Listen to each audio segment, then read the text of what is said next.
Yeah. I love my HBCU. And boy, I love it, love it. I love it, love it. I love my HBCU. And man, I hope my team they won one. I hope my team they won one. Yeah. Man. I hope my team they won one. I hope my team they won one. I tune into the HBCU Sports Lab to see if my team won or lost. If they lost, I'm quiet as a mouse. But if they won, keep tab. I'ma do the dab, yeah. Dr. Cavil, he know what he be talking about. Mike and Charles, they know what they be talking about. They compress the analytic data with this hip hop. If you know them like I know them, they gon' tell you if your team, if they won or lost, and who the ball. So listen to Professor, yes sir, and pay attention, cause he gon' teach a lesson. This is Dr. Cavil with Inside the HBCU Sports Lab with Mike Washington, Charles Bishop, and Wilton Jackson II. Welcome to episode 577 of Inside the HBCU Sports Lab radio show and podcast. The show that's covering the sporting HBCU dash for all things HBCU sports for institutions large and small, from the NAIA to the NCAA. We share insights and information on the HBCU sports culture, HBCU athletic aesthetics to facilitate the story of HBCU athletic programs in the business of HBCU sports. Short, we just call it HBCU sports pedagogy. I'm your host, Dr. Kenyatta Cavil, along with my co-host Mike Washington and Charles Bishop. Mike Washington is off assignment. Let's give him a hand. Hey!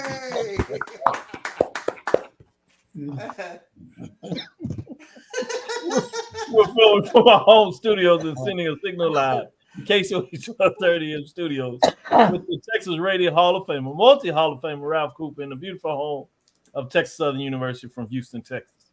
Big Mike, how you doing today? I'm doing better.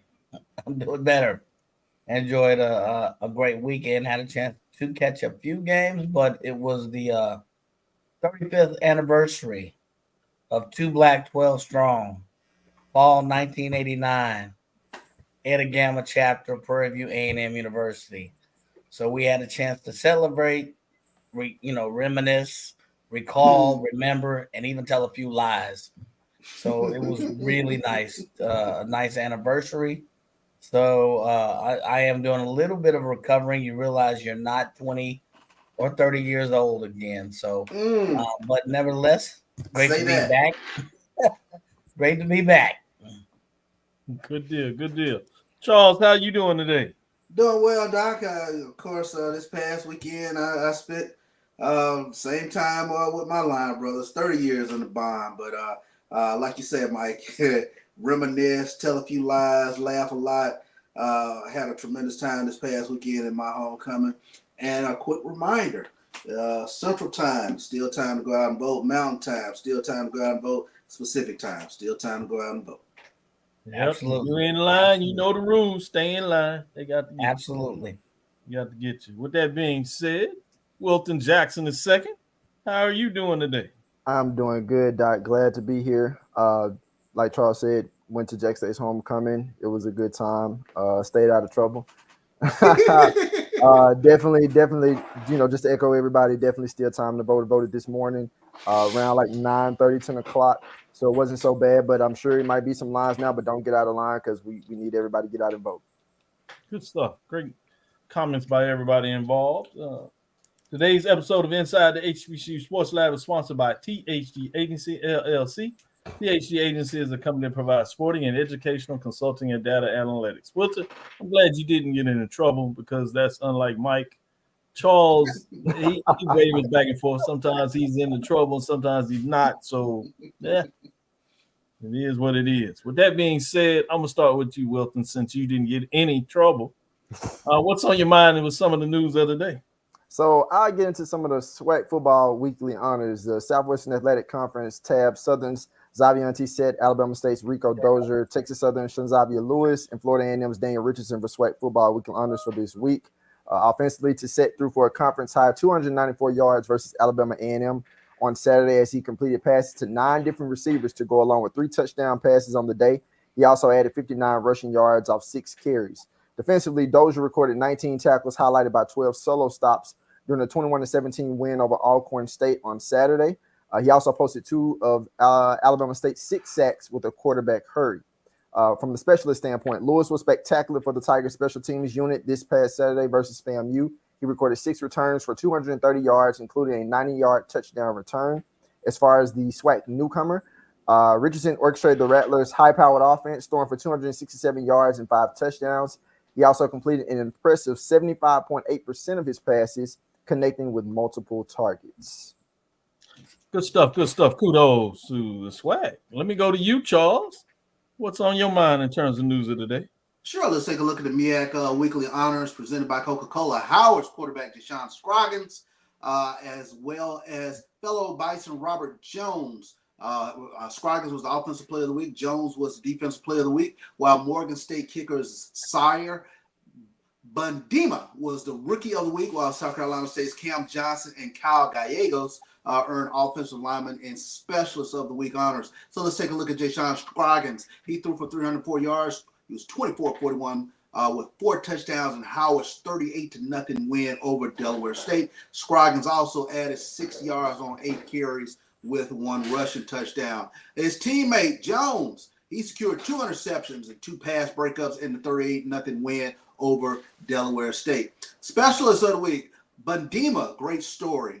First time kicking this past weekend, recorded his first 2 collegiate field goals and an overtime win against Norfolk State. He connected on a 35-yard field goal to send the game into overtime with a 47-yard field goal. He also averaged 54.1 yards on 7 kickoffs, and he completed 2 of 3 with regards to his points after touchdowns. Break out the syrup for Cam Johnson.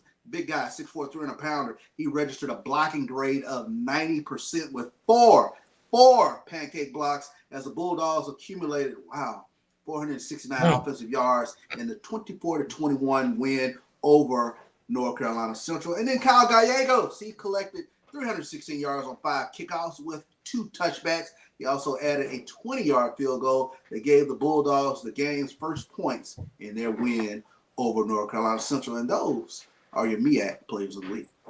Good stuff for the SWAC MEAC. Mike, what's on your mind? So I'm going to talk a little bit of soccer because it involves 2 of my alma maters.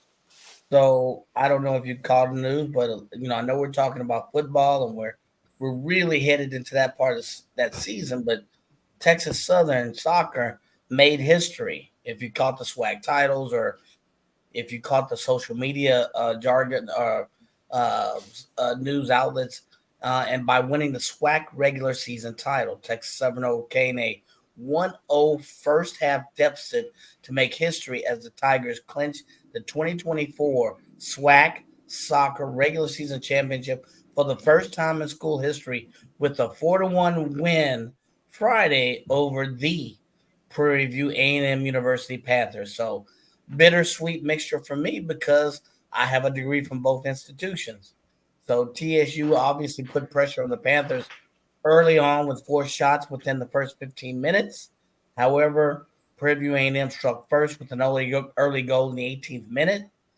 The tide would change along with the momentum of the game in the 37th minute as the TSU free kick bounced off the goalie and junior Jacqueline Russ was there to tap it in for the first 1-1 tie.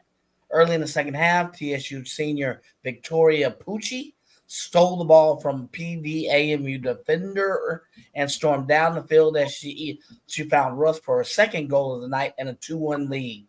Late in the match, sophomore Rayel Henderson emerged after a scramble in the box and scored a goal along with senior Mercy Lawson in the 88th minute. So congratulations to TSU.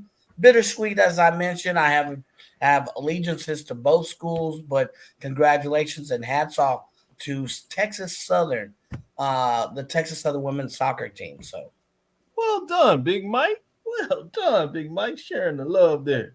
Well, since we're talking about regular season championship go to Texas Southern, that means it's time for the tournament.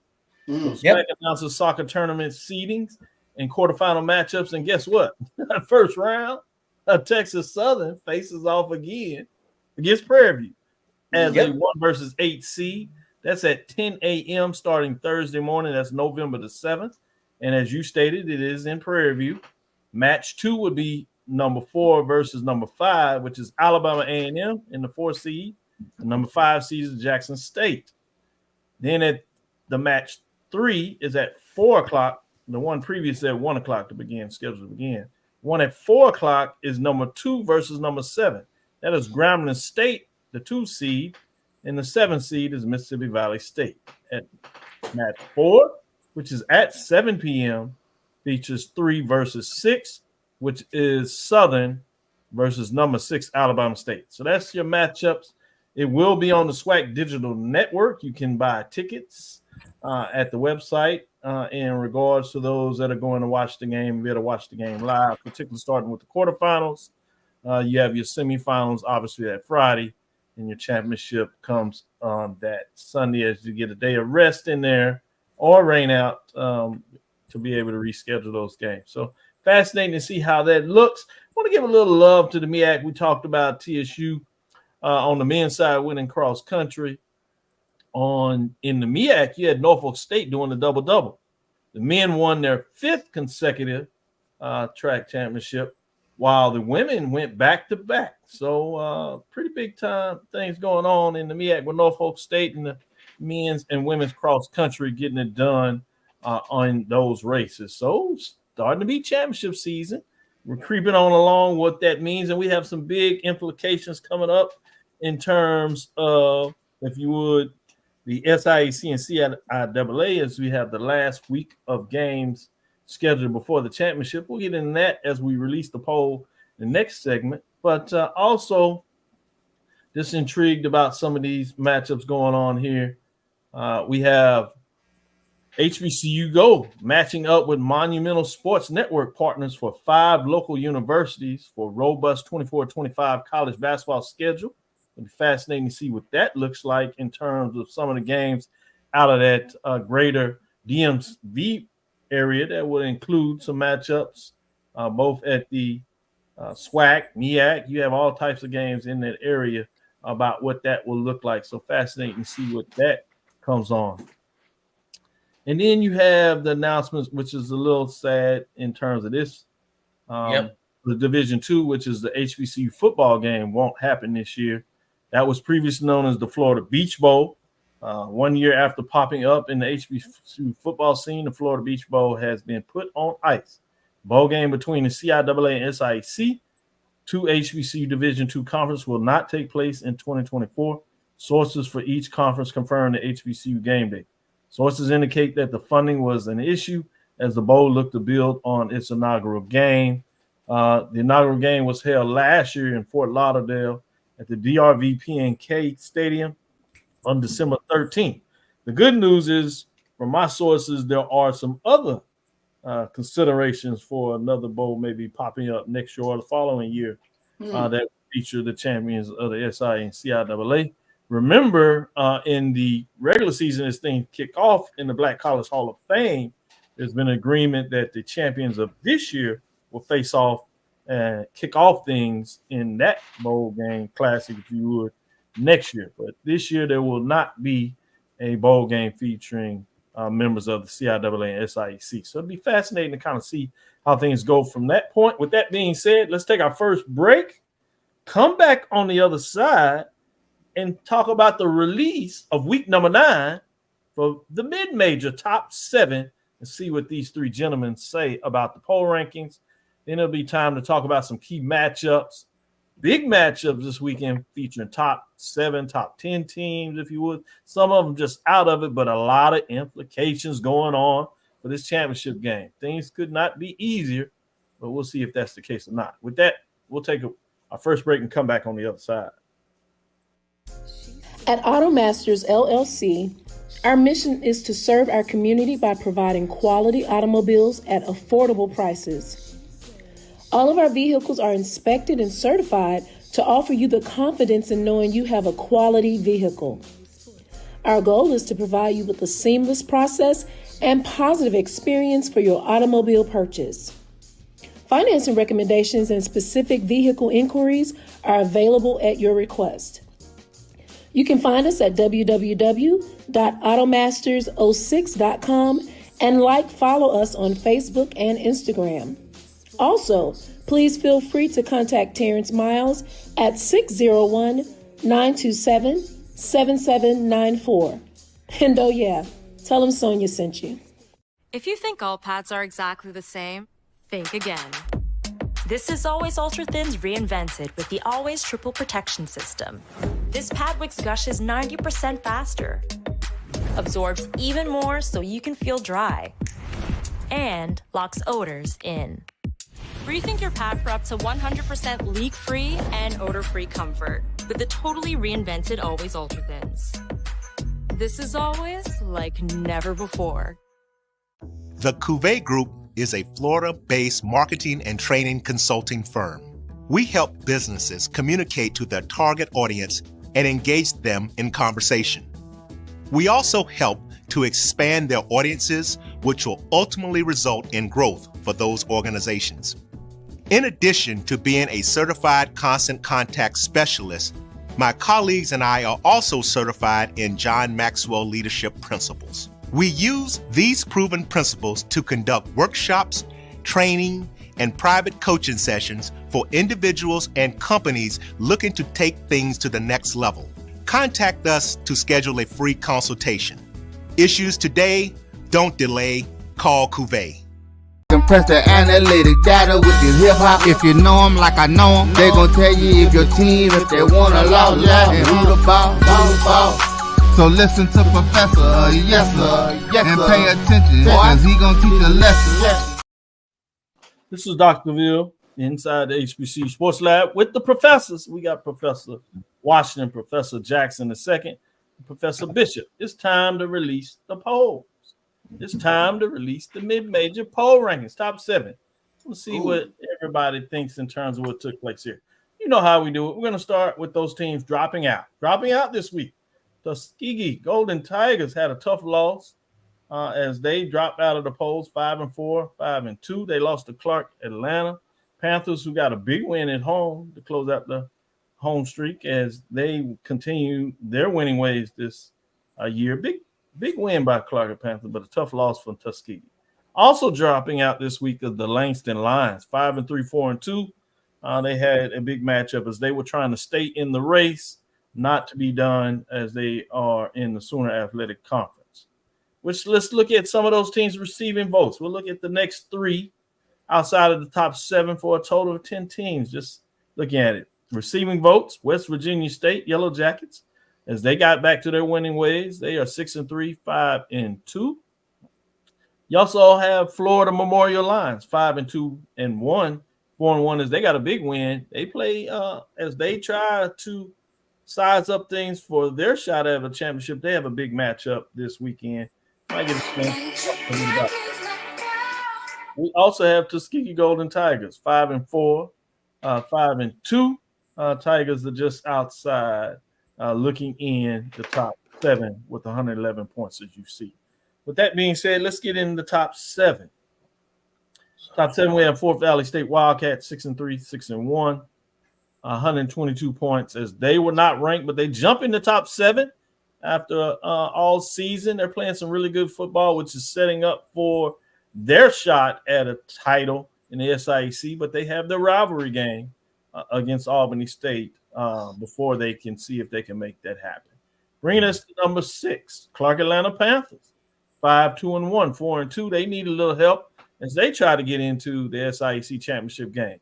But they stand at number 6 now, 135 points, and remain at number 6. Bringing us to number 5, Winston-Salem State Rams.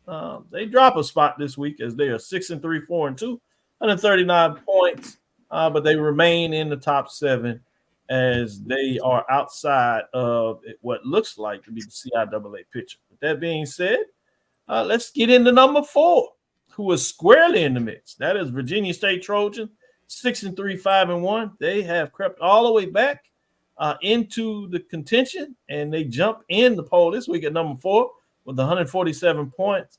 And now they have a big matchup to see if they can stay within the mix and even chase a CIAA championship. With that being said, let's look at the top 3 teams. At number 3, you have the Miles Golden Bears, 7-2, 7-0, 2 first-place votes. So they add a first-place vote this weekend, 164 points, and they remain at number 3. Bringing us to number 2, Johnson C. Smith, Golden Bulls. Everybody's heard by now they had the upset this past weekend to Fayetteville State. They fall from the number 1 ranking and previously undefeated, as they are now 8-1, 5-1 in the CIAA. 3 first-place vote, 167 points. With a win, they pretty much control their destiny and will be in the CIAA. With a loss, back-to-back, it can get real interesting. A team that looked like they were really controlling things, maybe not so much. With that being said, number 1, Virginia Union Panthers 7-2, 6-0.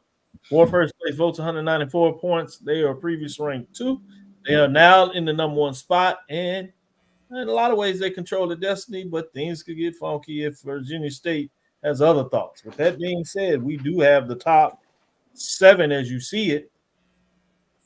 Number 7, Fort Valley State Wildcats. At number 6, Clark Atlanta Panthers. At number 3, Winston-Salem State Rams. At number 4, Virginia State Trojans. At number 3, Miles Golden Bears. At number 2, Johnson C. Smith Golden Bulls. At number 1, Virginia Union Panthers. Charles, what do you say about the top 7? I was really curious to see how far Johnson C. Smith would fall, especially after the big loss to Fayetteville State. But in retrospect, I think we're right. I think we're right on, hit the nail on the head on this one in terms of when you take a look at how dominant the CIAA has been over the SIAC week to week. That was a bad loss, but I can't in good conscience drop them under Miles. Big win for Miles this past weekend, 37-3, but I still don't think it was enough to overtaking Johnson C. Smith. Good stuff. Good points.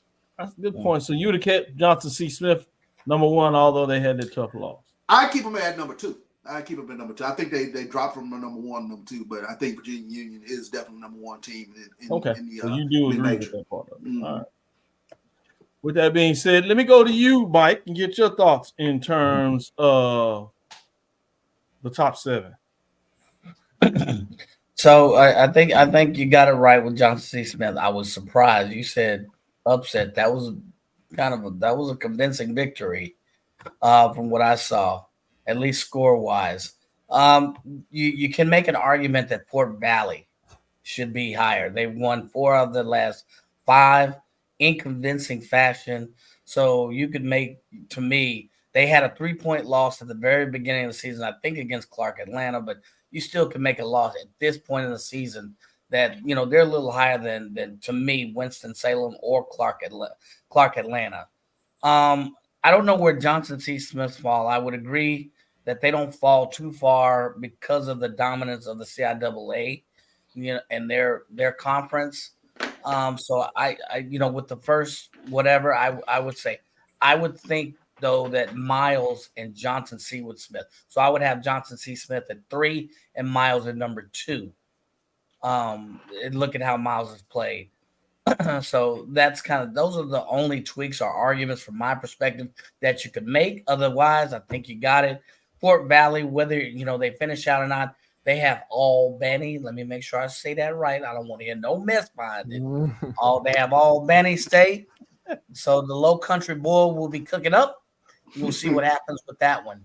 So those are just my thoughts. Good points. So where did you say you ultimately would have Miles Golden Bear? I said I would switch Miles and Johnson Smith. I would have them at number 2. Okay, so you would drop Johnson all the way to 3. Yes. That's interesting in terms of that, because you could argue that Miles Golden Bear is red hot.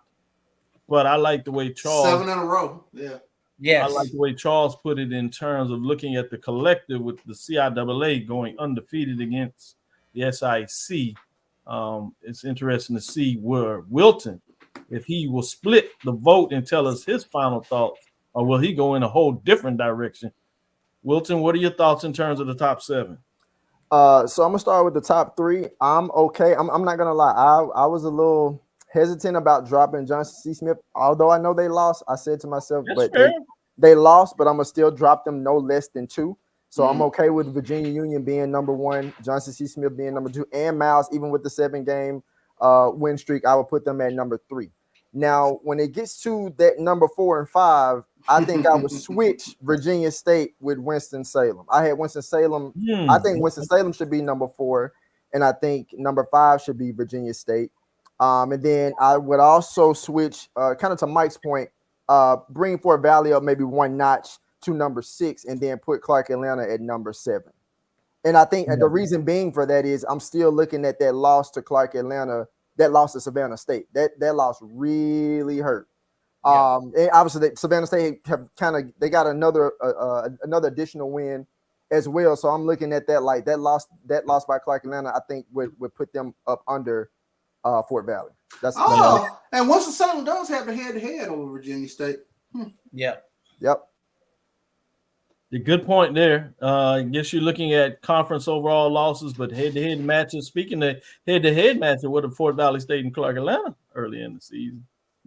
So you know, at least you got to be consistent now. If you're gonna do it one way, you got to do it both ways. Y'all like to think y'all catch somebody. I'm just saying. Peer pressure, hell, ain't it? Pressure bust pipes.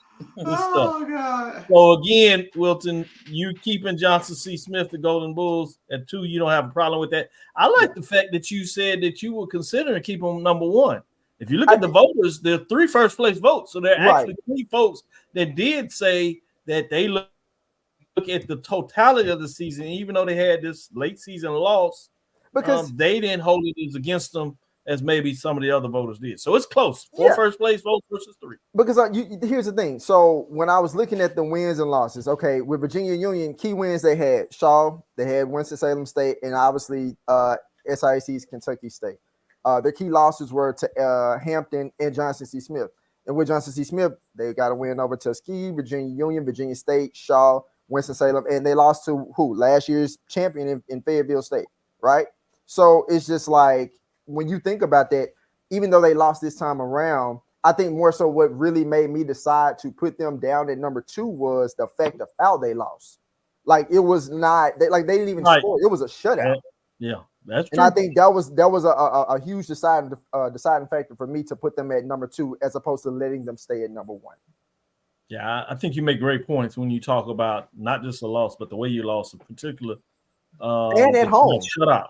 Yeah, at home, yeah. So I can see why those 4 voters was like no, and then you had some voters, decide that hey, I know CIAA has dominated the SIAC, but they like what Miles doing, as Charles says, 7 in a row, and they've done it in pretty much dominant fashion, and they've had a win over a top 17. They beat Clark Atlanta Panthers on the road in Atlanta, which was a huge win at the time. One of their losses is to a Alabama State team that, despite quarterback concerns, has showed you that they know how to get off the mat. They've won defensively. I'm interested in that. Before we get into some of these matchups, I want to shout out to AD Drew. The regional rankings have just come out, so I want to give you that update live here. This is the regional rankings, and obviously we're looking at Super Region 2 that features the HBCUs outside of West Virginia who are not in the ranking in their region. But at number 10, and I'm going to give you both the HBCUs and the historically white colleges. At number 10, you have West Florida that sits at 6-2. Number 9, you have your SIAC. Miles comes in, the Golden Bears at 7-1. Number 8, you have Lenore Ryan at 7-2. At number 7, check this out. Winston-Salem State at 6-2. So the dominance of non-conference has gotten, to me, some love for the CIAA, because you jump back in there, you get at number 6, you get Virginia Union at 7-1. At number 5, you have Carson Newman, 7-1. At number 4, you have your Johnson C. Smith. After a tough loss, they probably dropped from 1, likely all the way down to 4. At number 3, you have Valdosta State that's undefeated, which is intriguing to me. They're undefeated, but not higher than that. You have number 2, West Alabama at 7-1. You have Wingate at 7-1. So fascinating to see there when you talk about the top 7. If all stays the same, as AD Drew reminds us, if all stays the same, instead of Winston-Salem State getting in, which would be fascinating, you actually would have Miles that would bump out Winston-Salem State in the framework that you have. So they find a way to get the love just what so instead of the CIAA getting 3 in, you still get 3 HBCUs, but you get 2 from the CIAA and 1 from the SIAC if things stand accordingly. Basically, let's say everybody wins out. That's what would happen. Winston-Salem State essentially would get both. You mean somebody's willing to incur the wrath of Rams Nation? That's just how the rules set up. I don't think they That's how the game is played. Yeah. Remember, as we're used to following the FCS level for a while, you had automatic bids if your season ended before the playoffs begin at the Division I FCS level. The Division II, you have what you call automatic qualifiers. You got to be in your region. You finish top 6, you're automatically in. But they take 7 teams, and where it gets interesting at number 7. If there's a conference that is not in the top 6, but they're in the top 10, then they can bump out the lowest ranked team, which in this case would be 7, which would be Winston-Salem State. So great information. Great. Thank you for sharing that, AD Drew, timely, and appreciate you continue to do what you do. Obviously watching the show. You have a big weekend. I'm going to shout you out in terms of Clark Atlanta and Morehouse. The Battle of the Cats, as he is putting in a lot of information, as it looks like that may be picked up on the TV. I don't want to put it out there until they officially release it, but you should be able to see that game as things working feverishly, as Drew was going to make sure that game was going to be televised for both programs and coaches and ADs involved.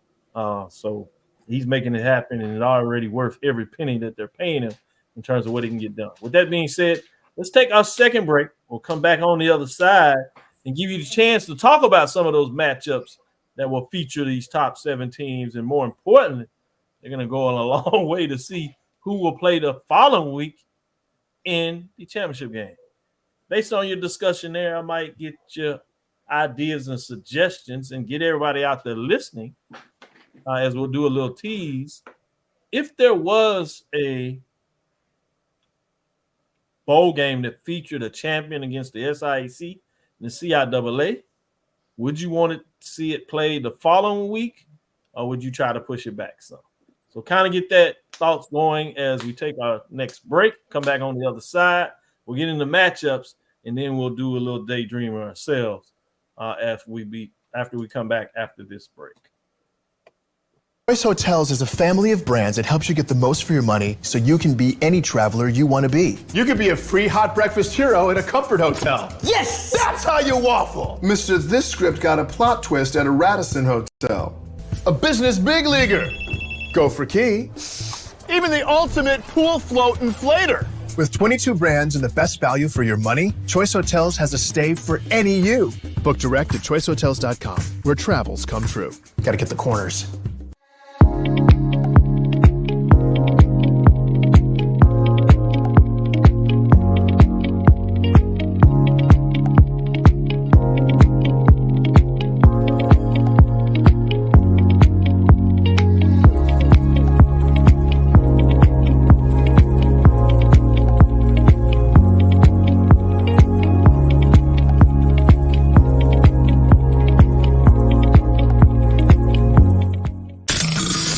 Human Voice has always connected audiences with experiences. Major brands all across America have trusted Kever's voice time and time again. Conversational, powerhouse, intelligent, and sincere. That's the voice you need for your creative marketing process. KeversVoice.com. Kever's Voice, Kever's Voice, KeversVoice.com. Always on, all the time. Compress the analytic data with your hip-hop. If you know them like I know them, they gon' tell you if your team, if they wanna lose, and who the ball. So listen to Professor, yes sir, and pay attention, cause he gonna teach a lesson. This is Dr. Cavil inside the HBCU Sports Lab. Shout out to WSSU Ram Nation as he's celebrating the Rams ranked number 7. I wonder what he thought after I talked about them getting bumped. Potentially. That being said, I want to shout out to J Mac in terms of seeing him at the tailgate. It was great in terms of FAMU as I got a chance to get down there and celebrate homecoming with all the gentlemen down there. It was good information in terms of what that looks like. That was fascinating to see all those involved. Much love. Kelvin Rozier obviously gave great hospitality. I like his setup, man, right there at the entrance. Doesn't meet anybody. The main entrance in front as you get to go up to the media section. But AD Suggs was wonderful in terms of how she represented. I got to see her Friday as we had a little impromptu chance to meet the SGA, the two athletic directors, 2 board members, chairs of each institution, and little old Dean Cavil had a chance to be there in the mix. So, I was excited that I get to partake in an opportunity like that. So shout out to FAMU again in terms of how they represented on many different ways, even though they didn't have to do my Tigers like that, but that's all right. Yeah, they did. As we're saying, make sure you vote and staying in those lines. For those that cast your votes, appreciate you doing your duties as we talked about it a long time. With that being said, go ahead, Mike. Now you say, little old Cavil, but I'll take the opportunity to give you your kudos. If you're on LinkedIn or any other thing, you may have seen a picture of what looks like Frederick Douglass's grandson in one D. He is on a book, episode 220. Twins Talk It Up: The Leadership and Business of College Athletes. I joke, and I always joke, but kudos to him because you're talking with a man with 25, 30 years of expertise. It was good to see you shine, Dr. Cavil, on LinkedIn and several other pages, to see you on the front page of that episode and that book, part 1, The Leadership and Business of College Athletics by Dr. J. Kenyatta Cavil. It is a podcast. You can, go on Apple Podcasts. I urge you to check it out, but great to honor, one of my colleagues, fraternity brothers, friends, and yes, believe it or not, roommate at one time. So, the stories will come later. So. Yeah, I was getting real nervous there, and I can't pay you enough for that, Mike, but I appreciate you. But congratulations to you, Dr. Cavil. Congratulations. Yes, indeed. Yeah, I appreciate that. Appreciate that from all of you all. Let's get in that first matchup. Let's just hit it off with the big one. We got number 1. The new number 1 ranked team is at Virginia State. They hit the road again. Last time they were up in the rankings, hit the road, it didn't go as well. But this time it's against the rival. They got the best of them last year and the last couple of years. But now Virginia Union Panthers that sit at 7-2, 6-0.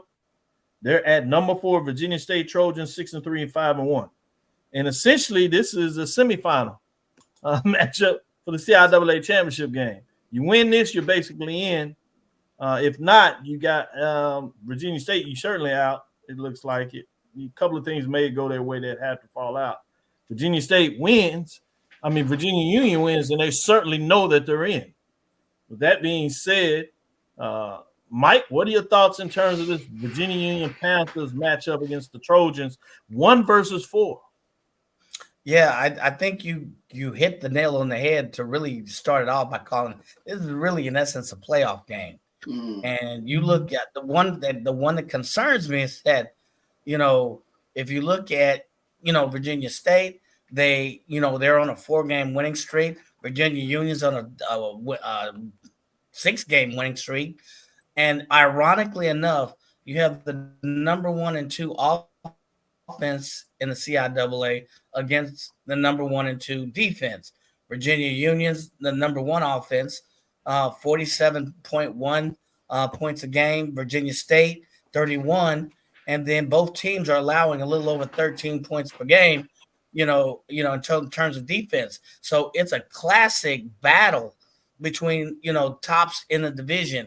The other thing is, and if you look at statistics, and I'm a stats guy, you look at rushing, and you look at who's at the head, who's running things, and you see really the same two teams rushing. So you see Virginia Union, they're 260 yards a game in rushing, whereas Virginia State is 160. So you have one juggernaut of an offense, and the same goes for passing. I can go through the statistics, but if you look at offensively, you got to say Virginia Union has a slight edge. 6-game winning streak. You look at the point differential across 6 games, it's higher than any other team. You got 1 versus 2 in all the statistics, and that's a playoff game. But you have to wonder if, this is Virginia Union, or have they really peaked this season, or are they still peaking?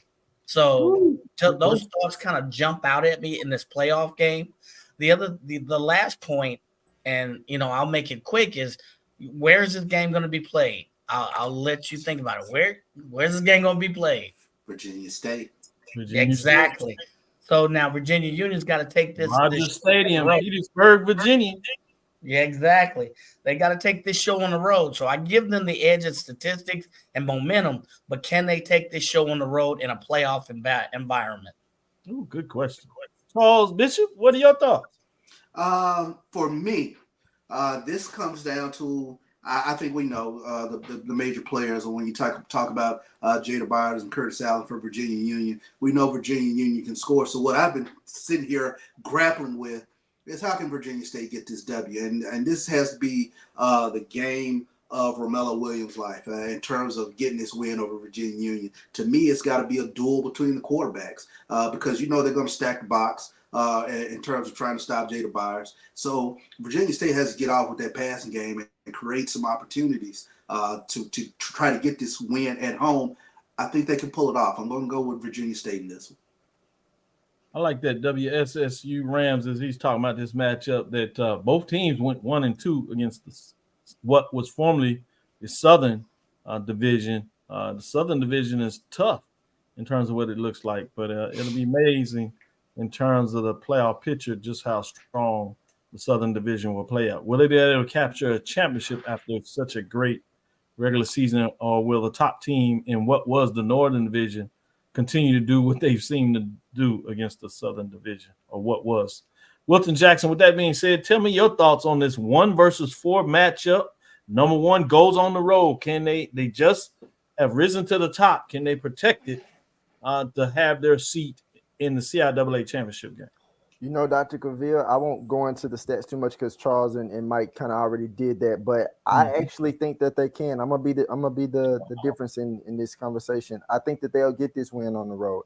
Obviously, Charles, you mentioned coming down to will Virginia State be able to stop Jada Byers in their offense, and of course the dual matches between quarterbacks. But one thing that I've probably been leaning on a lot more in deciding these factors in teams is like as when you're playing football, you're going to be able to move the ball in most cases down the field. But when that field gets tighter in the red zone, who's going to be able to stop who?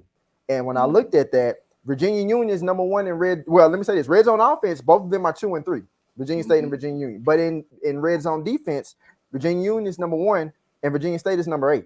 Yeah. So I know stats go up and down depending on who you're playing and things like that. But I'm going to give my edge to Virginia Union in getting this win on the road and punching the ticket to the CIAA. Great point there, Wilson. Shout out to Brian as he sneaks and slides in the back of the classroom. He says he's surprised.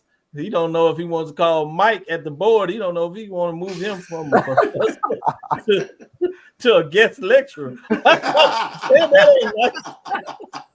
Man, oh man. Brian says by 2 touchdowns, Jada Byers touchdowns for specifically. Betting man, so y'all can bet on that if he tells you think twice about it. You can use some of your gas money, maybe. Let's go to the SIAC, talk about another rivalry matchup. This one will feature the 7th team in the poll, team just sitting in it. Then you have a team that is outside of the top 10. Essentially at number 11, you have number 7 Fort Valley State Wildcats 6-3, 6-1. At number 11, Albany State Golden Rams in the Fountain City Classic. in terms of this matchup. Golden Rams sit at 5-4, 5-2, while Fort Valley State is sitting at 6-3, 6-1, and they're chasing that other seat to be able to play Miles, as Miles has locked everything up. They're in the championship game, but there's some teams fighting to see who can get in the SIAC championship game to fight fast against Miles in terms of that. Now, Miles still had a little work to do to make sure, as they want to host the championship game, things could follow away depending on who it is, the matchup. They might find themselves on the road. So they are in the SIAC championship game. With that being said, I'm going to start with you, Wilton, on this matchup. Let's move on out of the CIAA and travel south. SIAC matchup, big-time classic here, big-time rivalry game. Albany State just had a follow rivalry game against Savannah State, and they lost that one. Can they get things going and find themselves back in the SIAC championship game like last year where things got really weird? Or will they just have some pride and find a way to get it done and get the Wildcats checking that box as they try to move forward? You know, Dr. Cavil, this is a really evenly matched game too. You're talking about a team, when you're looking at these teams, they're both number 1, number 2 in scoring offense. Fort Valley is number 3 in scoring defense. And you look at a lot of other statistical categories, they're evenly matched. Even when it comes down to, teams getting sacks on opposing teams. You're talking about Fort Valley is first in sacks allowed and first in total sacks. Albany, is second in total sacks. So I think a lot of this is going to come down to this. Will the Golden Rams be able to stop Brandon Marshall? Mm-hmm. Will, in terms of the battle of the quarterbacks between Isaiah Knowles and Kevin Durham, who's going to get the better duel of that? And which defense is going to be most critical in being able to get a stop in this particular game? So I think that's what it's really going to come down to. But I noticed something before. Fort Valley, if I'm not mistaken, has lost 8 out of the last 10 matchups in this game. Yep. So I think that this might be the year where the streak ends. Good one. Whoa, say that again, Wilson. I said this might be the year the streak ends, meaning Fort Valley will be Albany State. Gotcha. All right. Yeah, I see folks giving some rest to this classic talking about Griffin talking about it's for second place again. Wow. Hey. Charles, go ahead. What are your thoughts in terms of this matchup in Georgia? My gut is telling me Fort Valley. I mean, they won 5 out of their last 6, and they haven't scored less than 30 points in 5 out of the last 6. I mean, they really put up some points. Albany, they're able to put up some points as well. But it's something about that hangover to me to Savannah State. I expect Fort Valley to get the win and Kevin Durham to show out. Good stuff. With that being said, Mike, let me get you in here and get your thoughts on this top matchup between the Georgia teams. You got to get this one right. Folks going to be looking at you if you don't get your talking points in on it. Yeah, my wife and father-in-law, and my father-in-law will be at that game. When I lived in Georgia, I went to this game. This is a small little, I'd call classic. And I agree with all of the points. I think one stat stands out, and I think Milton hit on it. Defense. I think Fort Valley is allowing 50, they're number 1, basically. They're allowing very few, very little yardage, very, few points, against their opponent. And then number 2 is Albany. And then you look at offensively, Fort Valley is still number 2, right up behind Miles in scoring offense. This game will be in Columbus. If you look at the history going back, not only 8-9 years, but going back 10, 15 years from when I lived there, right now, Albany State, Albany. Let me make sure I say this right. Albany State has the advantage, but I think the momentum this year goes to Fort Valley. And I don't say that just because of statistics. I think if you look at, the point game margin, you look at how they're coming into this game, they're on a roll. So I give the edge to Fort Valley this year with the victory. For all of the reasons that CB and that Milton said statistically, but I think they're coming in with an edge. So I'll leave it there. But this will be a classic. This will be 2 juggernauts, and and make no bones about it. This will be a battle between 2 very good defenses. Good stuff. Let me sneak one more in here. We'll stay in the SIAC, and we'll take the break, and we'll come back and talk about some of the other key matchups. But this one also features two top teams.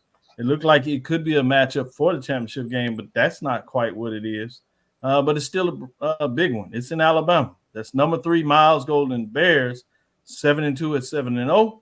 They're at Tuskegee, which essentially is number 10. The Golden Tigers sit at 5-4, 5-2.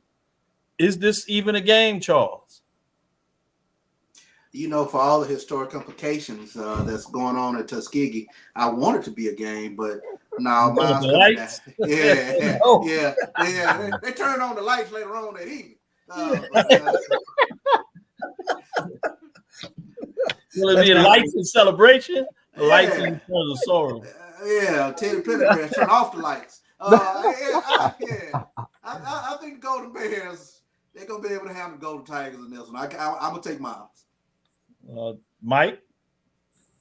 I mean, I like the fact it's really sweet that you tossed this one up for some commentary, but no, this will be Miles. I mean, it's in Tuskegee. They're going to turn off the lights. They're going to have some great, stuff, but this will be Miles. Wilton.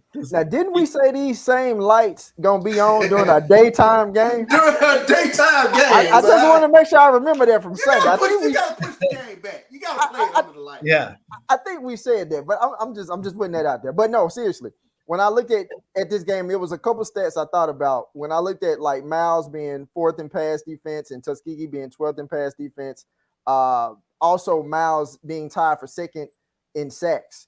I definitely think Miles' defense is going to get all up in Tuskegee's offensive line in this game, and I don't think it's going to be too pretty. Like, for those that ain't watched Miles' defense like that, even just looking at last week what they did, I think this is going to be a game that I don't want to say it's going to be a blowout, but I think it has the potential to get ugly if Tuskegee can't continue to score. Could we see a Fayetteville State, Johnson C. Smith sort of game? Is there any chance for Tuskegee? Miles be caught looking ahead? You wouldn't think so. It's a rivalry matchup. But I don't think so. I don't know because of the rivalry. Because you could. For rivalries, you have to throw records out. I understand that. Yeah. I understand that. But I'll say this: like I was looking too in red zone offense, Tuskegee is number 1. But again, they're going up against a stout defense when Miles. Don't get me wrong. I think Tuskegee will win convincingly, but the rivalry has somewhat of a Miles. Yeah. You said Tuskegee. I was like, well, I'm sorry. I mean Miles, but okay. I think there's somewhat of a small X factor, but I think Miles will definitely, This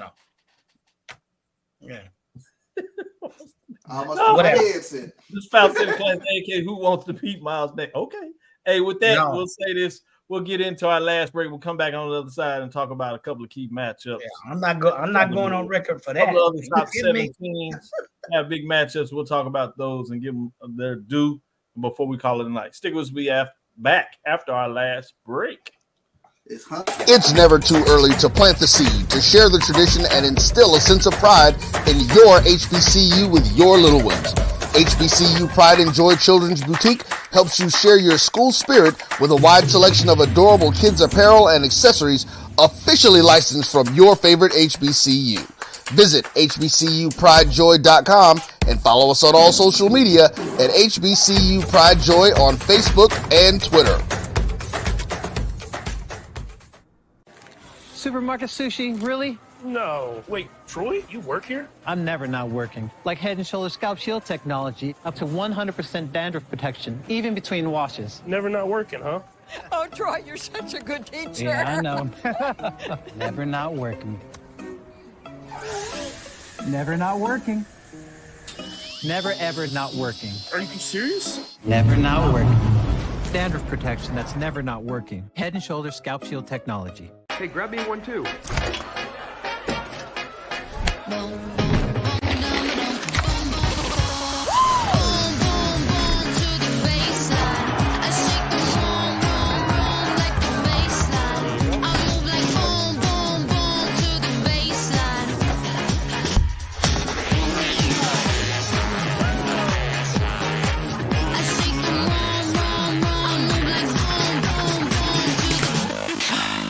Press the analytic data with your hip hop. If you know them like I know them, they gon' tell you if your team, if they wanna law, and who the ball. So listen to Professor, yes sir, and pay attention, cause he gon' teach a lesson. This is Dr. Cavil inside the HBCU Sports Lab with the professors. We're going to go ahead and put the professor on Mike's name. He's here today. With that being said, we're going to look at three of the teams in the top 7. They play teams outside of the top 10 and sometimes rivalry games, depending on how you see it. But I want to get your thoughts. These look like they will be all overwhelming matchups, but a couple of these teams on the road. We got number 2 Johnson C. Smith Golden Bulls sit at 8-1, 5-1. We just talked about the tough loss they had. They're at Livingstone, the Blueberries, who've had a solid season. They sit at 5-4, 3-3 in the conference race. That's one I want you to consider. The other one features the Winston-Salem State Rams that we just talked about, sitting at number 7 in the region. They need this win to hold steady, and then maybe some things can fall apart above them and they can solidly get in. But with that being said, they have Fayetteville State, the Broncos, that just had the big win, sit at 4-4, 3-3, coming into town. So I'm interested in that. That's number 5, Winston-Salem State Ram. And then you have number 6, Clark Atlanta Panthers do go on the road, 6-2-1, 5-2. At Morehouse, the Maroon Tigers sit at 1-8, 1-5. Of those 3, I imagine what you're going to say, but any of them that you kind of key that could be an upset, and if so, which one you're looking at and why? Starting with you, Wilton Jackson, what way are you going with those 3 matchups? Well, when I look at Clark and Morehouse, I know it's a rivalry, and you're talking about, you know, going around the corner, but I don't really see that going how upset or anything like that. I think that's just going to be Clark. When I look at the Johnson C. Smith Livingstone, I think this is going to be a Johnson C. Smith team that comes out obviously wired to get revenge of losing last week. So for me, I think more than anything, that Winston-Salem State and Fayetteville State game could be something. Considering Winston-Salem State has lost the last 4 matchups against Fayetteville State, that's definitely one I'll have my eye on to see if Fayetteville State can continue this momentum after coming out that Johnson C. Smith win. Big stuff. Charles? I'm going to pay attention to Fayetteville State and Winston-Salem State. I mean, can Joe Owens have another standout performance like he had against Johnson C. Smith? That's, I think that's one of those things to keep an eye on. But everybody else should be chalk. I expect Clark to take care of Morehouse handily. And what was the other one? Johnson C. Smith? You had Johnson C. Smith at Livingston Blueberries. Ooh. I don't expect Johnson C. Smith to have a hangover, so I'll go with the Golden Bulls. I think they keep things going. Yeah, I wouldn't want to play Johnson C. Smith after a loss. Yeah. I agree with that one. I think Johnson C. Smith will be on one. So that's the only one I'm really looking at. I think with Morehouse and Clark and that isn't Stephen A. and First State gonna be there. Yep, they will. Be. That's Friday. Yep, so they'll be there. Unfortunately, they should have picked another game, but I think Clark rolls in that one. But yeah, I think that'll be it for me. It'll be interesting to see what Fayetteville State does as well. See how they even. So those we're listening to you, Mike. We're laughing at Ed getting ugly around here, pushing on Chris Durrard after he talked about earlier. Can TC Tate beat Eddie Robb again? He's like, no. So we're gonna talk about more of those on Thursday, but I got a couple more games I want to get your thoughts on. These NIA programs, we're gonna share them some love. Langston is probably outside of the race, but they have an interesting as they go on the road in Fort Worth at the Crawley ISD Multipurpose Stadium in Fort Worth, Texas. Essentially, number 12 Langston Lions, if you would. Well, actually 13 in the total rankings. Langston's line come in at 5-3, 4-2 after a tough loss. After winning a couple of games, 4 or 5 in a row, get going. But they take on an 8-0 and 6-0 team in the NIA and the Sooner Athletic Conference. But you have Florida Memorial that just sit at 5-2 and 1 and 4-1 in conference. More importantly, they take on the Kessler Falcons that are 7-4-0. They take on undefeated teams. Both of them are undefeated in conference. Can either one of these HBCUs get the victory? I think you're probably thinking about the Florida Memorial Lions, but just wanted to give a little love at the NIA level as Florida Memorial is essentially sitting at 12, Langston at 13 in the total poll ranking. Wilton, any thoughts in terms of this matchup? Does either one of them have a chance with the upset? If I had to pick one that could potentially get it, I would probably take my chances on Florida Memorial. Mike, you feeling the same way? Florida Memorial. Langston's got what, Texas Wesleyan and Funky Town. For those of you that are not from Texas, that's the nickname of Fort Worth, Funky Town. They got Texas Wesleyan. I don't see that happening. So if anybody has a chance, it's Florida Memorial. Charles, I see you shaking your head. Same thoughts. Yeah, let me make it unanimous. I'll go Florida Memorial on this one. All right. With that being said, just think about this scenario. If you were going to have a championship that kind of modeled the MEAC SWAC championship game in the Celebration Bowl, it featured a game at SIAC CIAA. So this is your final week of the season. Next week will be championship game.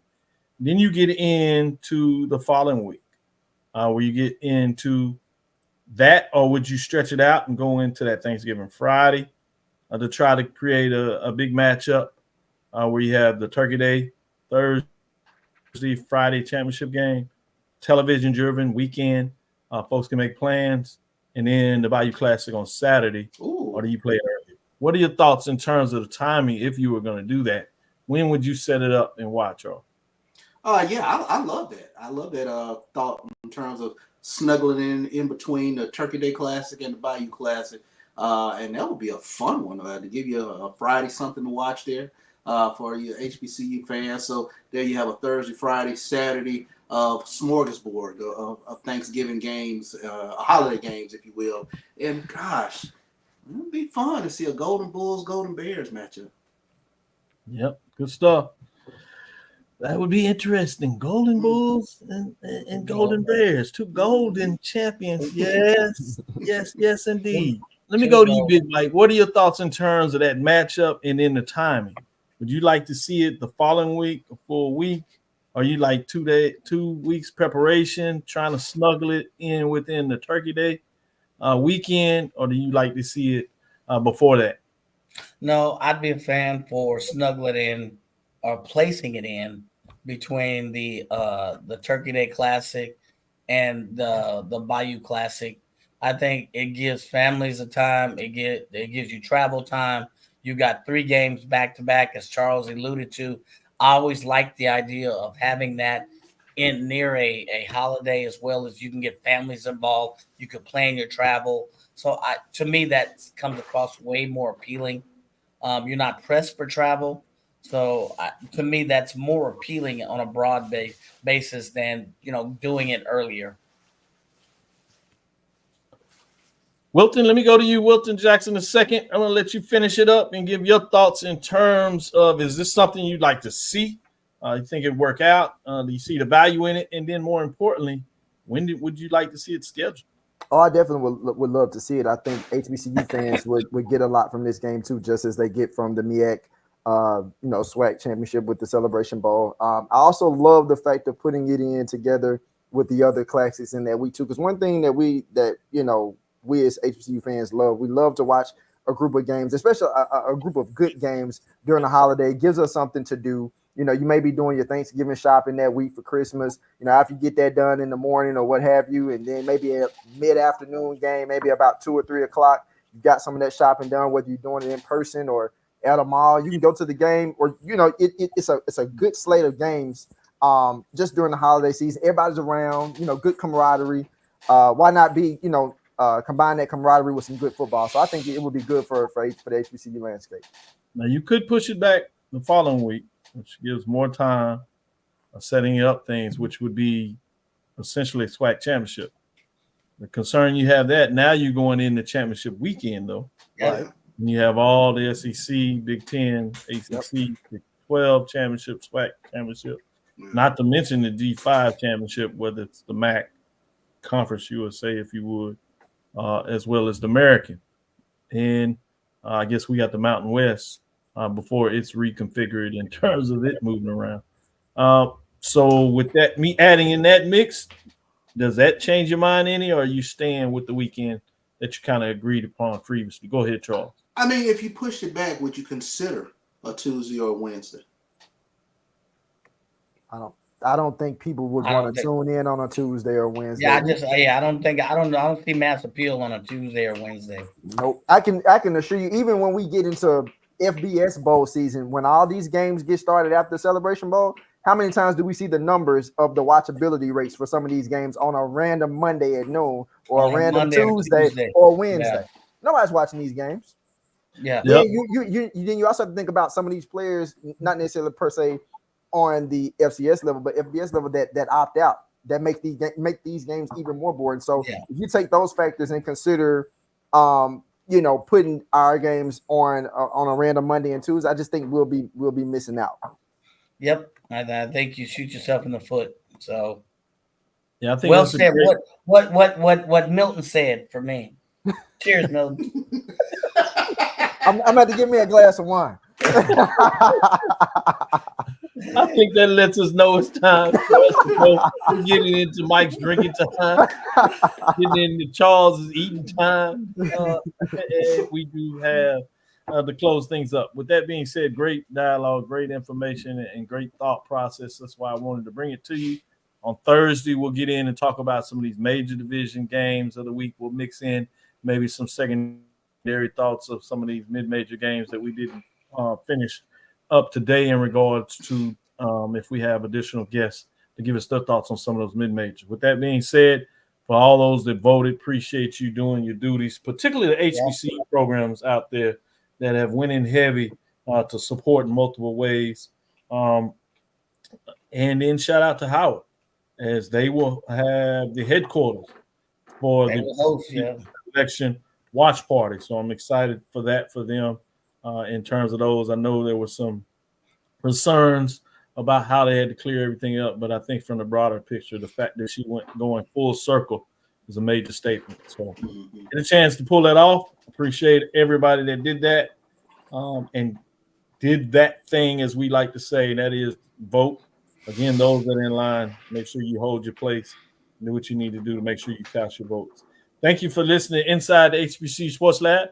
Make sure you share your podcast with your friends and colleagues. I am Dr. Cavil, the Dean of HBCU Sports, coming from inside the lab in the College of HBCU Sports with Mike Washington, Charles Bishop, and Wilton Jackson II.